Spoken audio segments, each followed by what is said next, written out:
What's happening? My name is Eric J. Olson. I'm the CEO of Array Digital.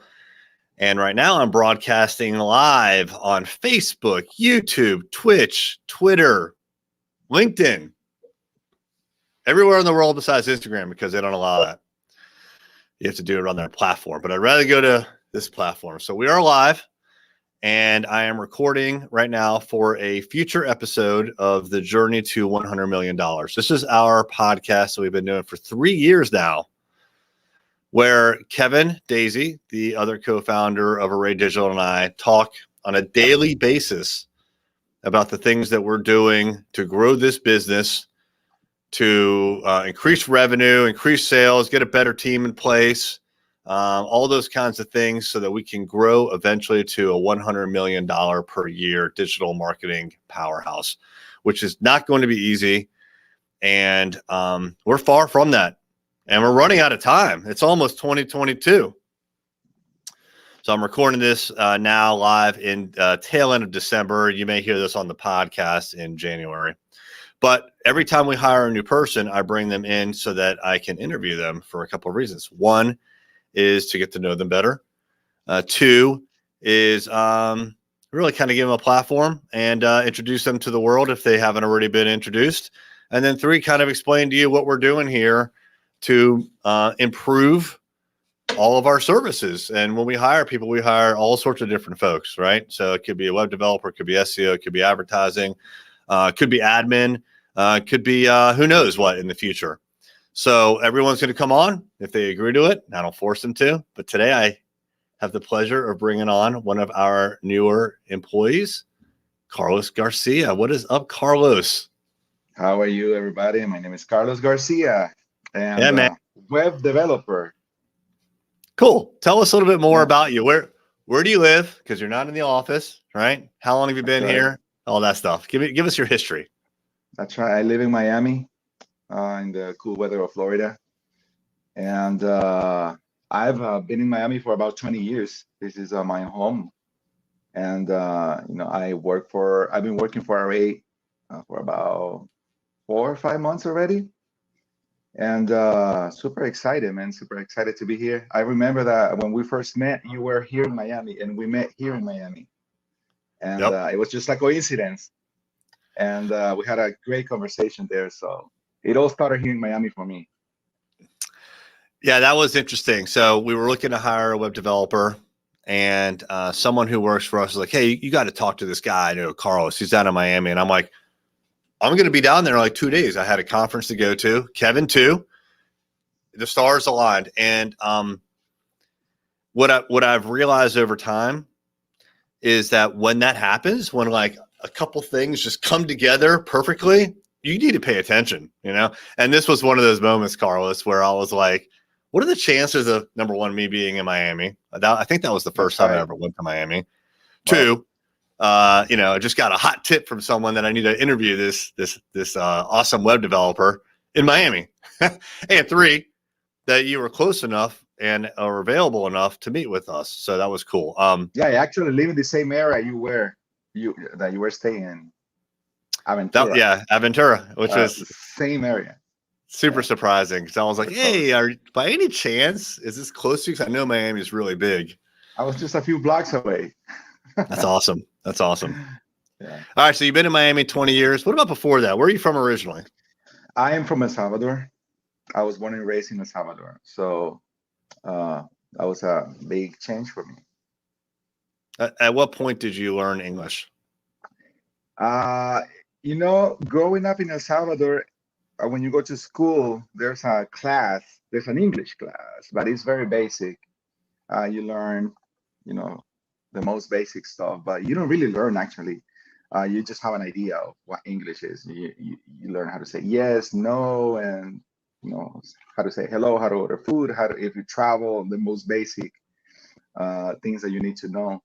But it's not until you come here and you're exposed, you're actually forced to communicate in English, that you start practicing it and really learning. So, it's easier when you get here, when you come here and, before 10, But when I got here, I was already 21, I think. So that's when I started learning, and I've been practicing for 20 years. But I still haven't gotten there. There's always a new word that I learn. It's pretty interesting. Oh, yeah. I mean, I have great respect for you moving at 21.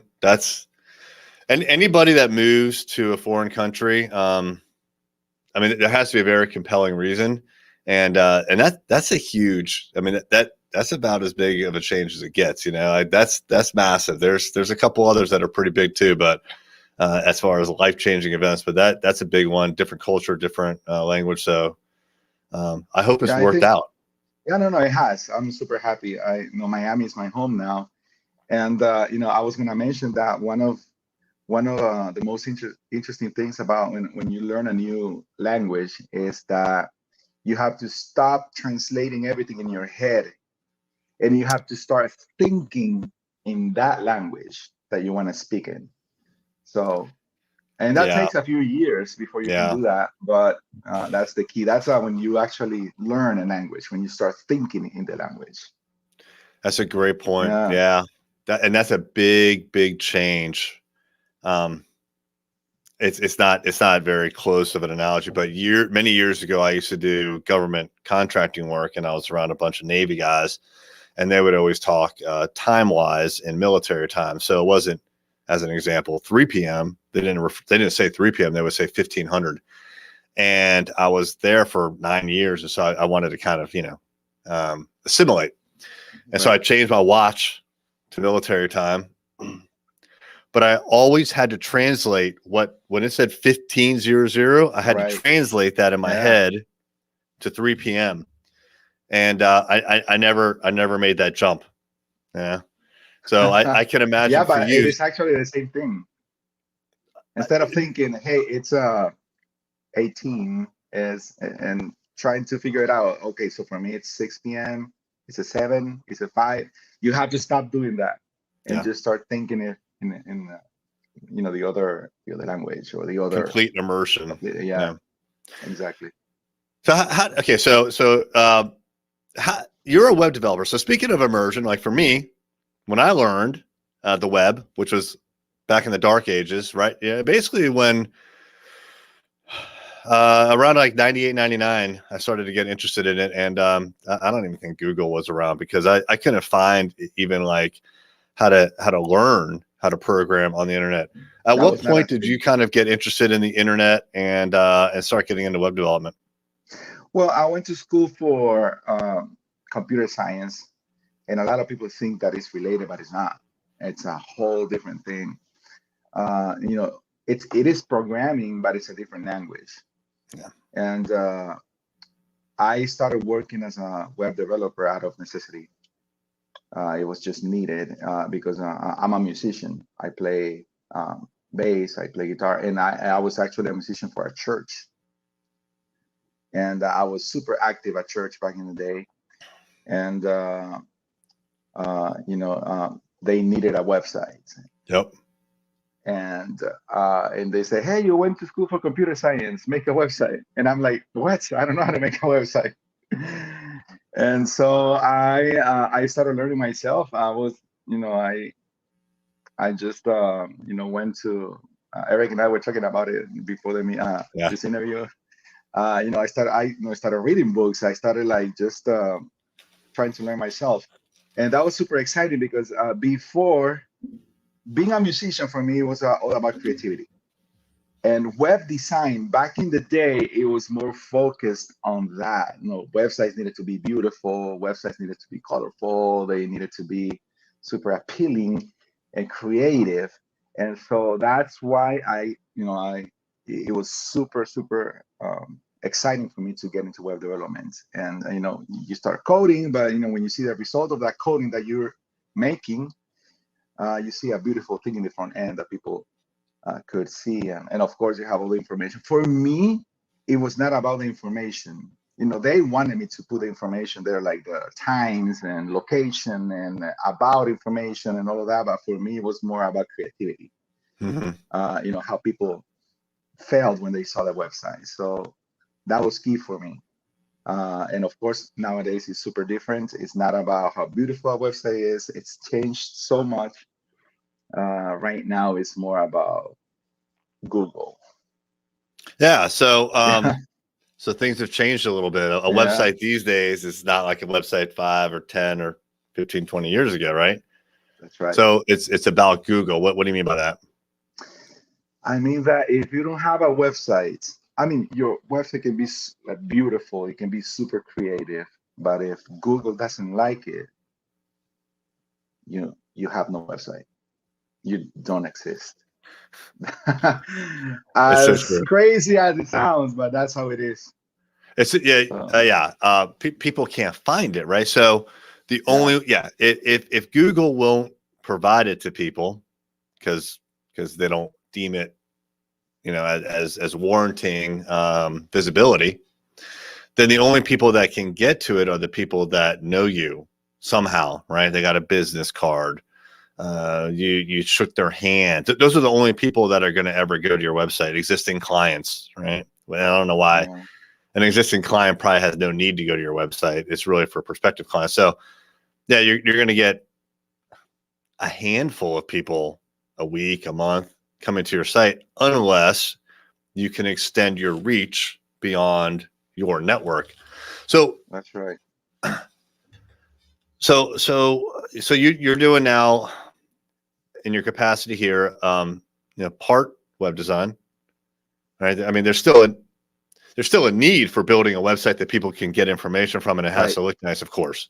right. Um, part web design, but part like what do you mean when you say part like Google? What do you do there? Well, we call that optimization, Google optimization, and you just gotta make sure um, that all of your content is accessible, and all of your content Google can read easily. And you know, I think the key there is mobile, and everything is harder because of mobile. Like ever since you know the creation of the iPhone, everything changed. And I think it's so hard to rank on Google because of how people look at the websites right now. Like they do, most of people are going on the website on mobile, and there's some restrictions. There are some limitations like bandwidth, um, and even the size of the screen and all of those things. So my job right now here at Array has a lot to do with that, with the optimization, and we're making a lot of progress, putting together a framework. We're already taking some steps, but the other challenge we have is that the platform we use is WordPress, and WordPress is following Google steps, and we are behind WordPress.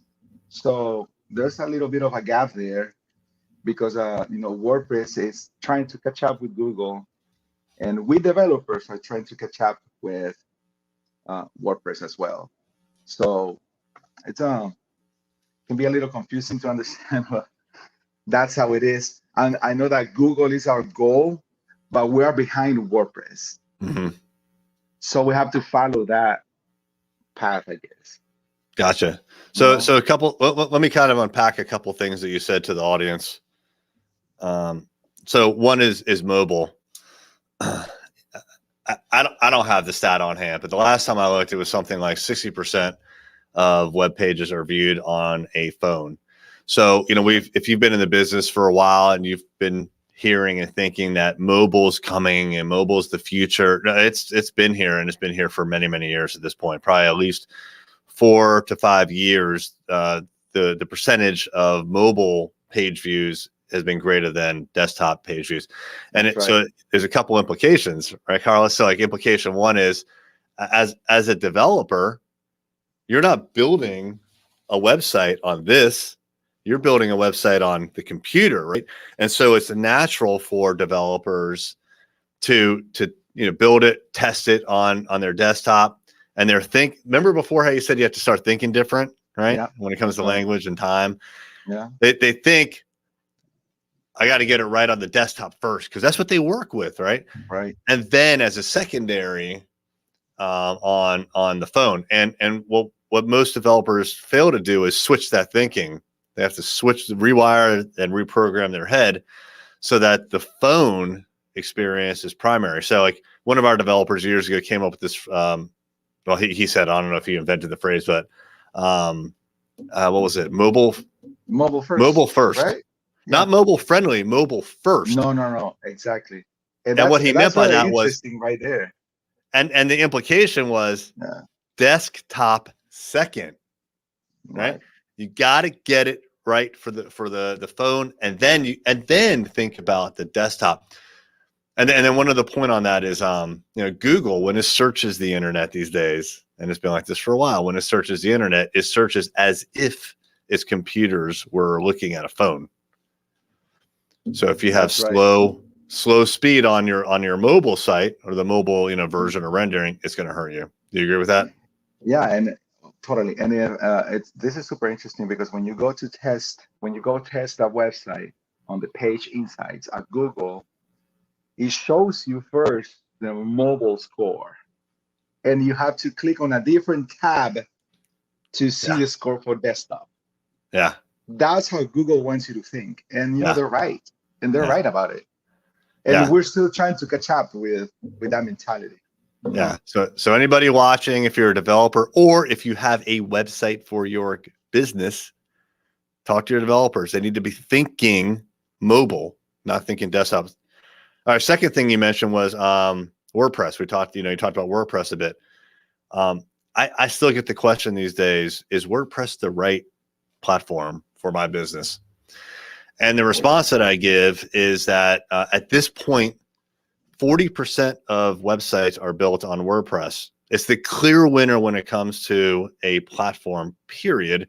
But then if you look at the content management systems, so systems like WordPress, but there's a bunch of them, Joomla, et cetera, they're dominant by far, well over 50%. And the next, second place is in single digits percentage-wise. So it's clearly the winner.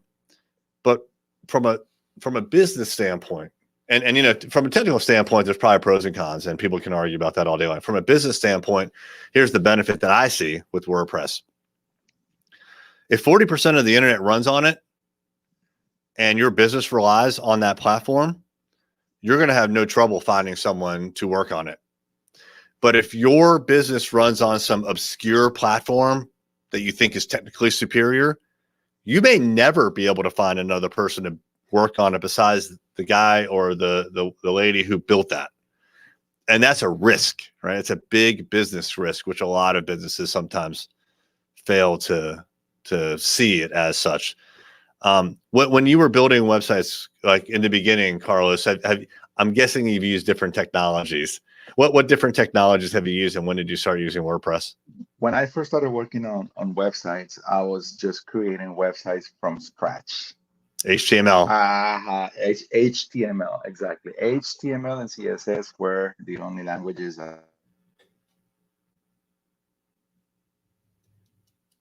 right, we froze. I'm going to wait a second. I can hear you. Content management, CMS. I even forgot that word already. Content management system, like WordPress is a content management system. But everything was from scratch.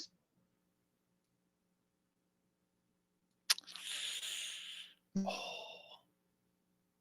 right, audience, we're having some technical difficulties. Carlos, if you can hear me, you're cutting in and out, and we'll see if this fixes itself in the next 30 seconds or so. All right, I want to fill in the gap here. What he's talking about is back in the day. So, like for me, when I started, hey Carlos, all right, you're back. Let me fill in the gap just real quick, Carlos. So you were talking about, like, in the beginning, it was HTML. Same for me. Back in the early days, it was all that was it. It was only HTML. And then this thing called CSS came out, and I was like, what? And then I realized it could really help me. And so I had to learn CSS. And then JavaScript came out, and I'm like, oh, come on. And then JavaScript really helped me out as a web developer. As a matter of fact, JavaScript has gone off in a completely different direction. You can build anything with JavaScript these days. But when we talk about web development, it's not a single skill set. It's a lot of skill sets. And like you've also mentioned, SEO, Google, right? I mean, there's probably 4, 5, 6, 7 different distinct things that a web developer needs to worry about. So you're back. You were cut off a little bit. So you want to continue that thought? Yeah.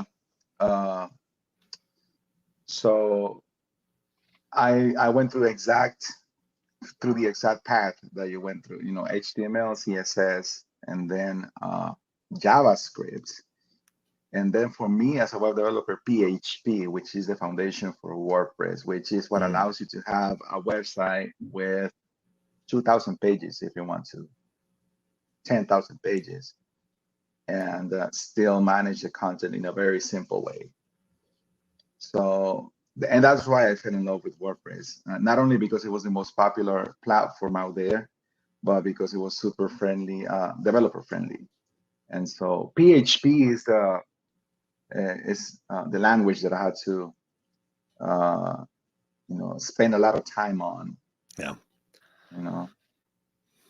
So I'll be honest. Someone with your background is very valuable. I hope our competitors aren't listening right now and going to contact you. But someone with a computer science experience, PHP, and then you get a hold of a tool like WordPress, and you can make it do almost anything. It just solves so many problems. I mean, I can't tell you how many times I had to build a stupid login page and forgot password functionality and all the databases that go along with all that crap from scratch over and over and it was like, and now a lot of that, just kind of like mundane stuff just comes like built, which means that it frees up our web developers to really focus on solving the business problems, get a really tight design going, and then tweak it with, like the skills that someone like Carlos has to make it just do everything that we need it to do. So, hey man, really glad you're here. And, hey, maybe I'll interview you on your 5-year anniversary with Array. We got a lot of work to do, buddy. That would be amazing. Yeah, we got to do that. Thank you for having me. Man. All right. Hey, thanks for taking the time. And everybody, this is Carlos Garcia, new web developer here at Array Digital, doing great things. Thanks, bud.